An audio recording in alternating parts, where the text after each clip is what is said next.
स्टॉल्समध्ये उपलब्ध होते. अच्छा, मगाशी तुम्ही सर एक उल्लेख केलात की आपण 5 नवीन कायदे बनवलेले आहेत सागरी क्षेत्रासाठी. तर एकंदर बंदरांचं प्रशासन, बंदरांची सुरक्षा, त्याच्यामध्ये होणारी गुंतवणूक या दृष्टीने हे कायदे आपल्याला कसे लाभदायक ठरणार आहेत?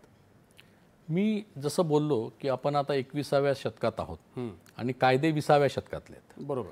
आता एक उदाहरण द्यायचं जर ठरलं तर मर्चंट शिपिंग ॲक्ट असो किंवा बिल ऑफ लेडिंग ॲक्ट असो, याच्यामध्ये तर बिल ऑफ लेडिंग हे एक कागद आहे की ज्याच्यामुळे मी ए माणसाने बी माणसाला जेव्हा आपण जे आपलं जे सामुग्री देतो तेव्हा त्याची ओनरशिप ट्रान्सफर व्हायची गरज असते. त्याच्यामध्ये फार महत्त्वाचं डॉक्युमेंट. बरोबर.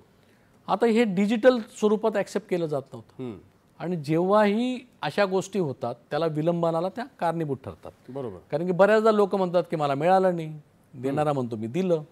त्याच्यामुळे ते डिजिटल स्वरूपात यावं आणि डिजिटल स्वरूपात आल्यावर एक सगळ्यात मोठा प्रॉब्लेम असतो फोर्जिंगचा. त्याच्यामुळे ह्या गोष्टी घडत नाही. पण आता ब्लॉकचेन टेक्नॉलॉजी आली आहे, त्याच्यामुळे ह्या गोष्टी सुद्धा आता आपण होऊ शकत नाही जर त्याचा उपयोग केला. तर ह्या सगळ्यांचा उपयोग करून डिजिटल बिल ऑफ लेडिंग मिळावं.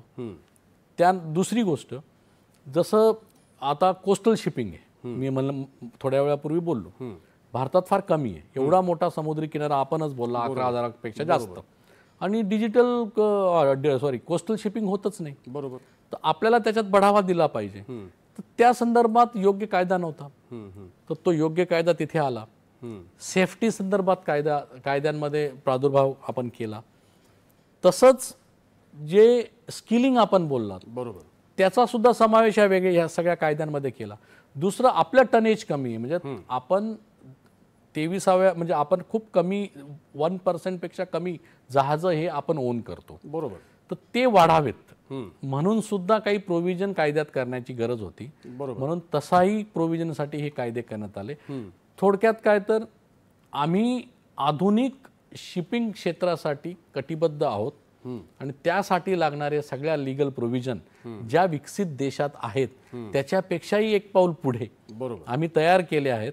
त्याच्यामुळे बाहेरून जे लोक येतील ते निश्चित होतील. कारण की सगळ्यात पहिले काय असतं की जेव्हा बाहेरून माणूस येतो, एखादी गुंतवणूक करतो, तर त्याला सेफ्टी महत्त्वाची असते की माझी गुंतवणूक सेफ राहील, मला नफा मिळेल, किंवा कायद्यामध्ये असे कायदे नको की ज्याच्यामुळे अनिश्चितता राहील. बरोबर. हे सगळं दूर करण्याचं काम या नवीन कायद्यांनी केलं आहे. आणि आज मी हे ठळकपणे सांगू शकतो की आधुनिक सागरी क्षेत्राला ज्या अनुकूल असं वातावरण या कायद्याने भारतासाठी तयार केलं. अगदी सर, मला सांगा की आता एक भारताला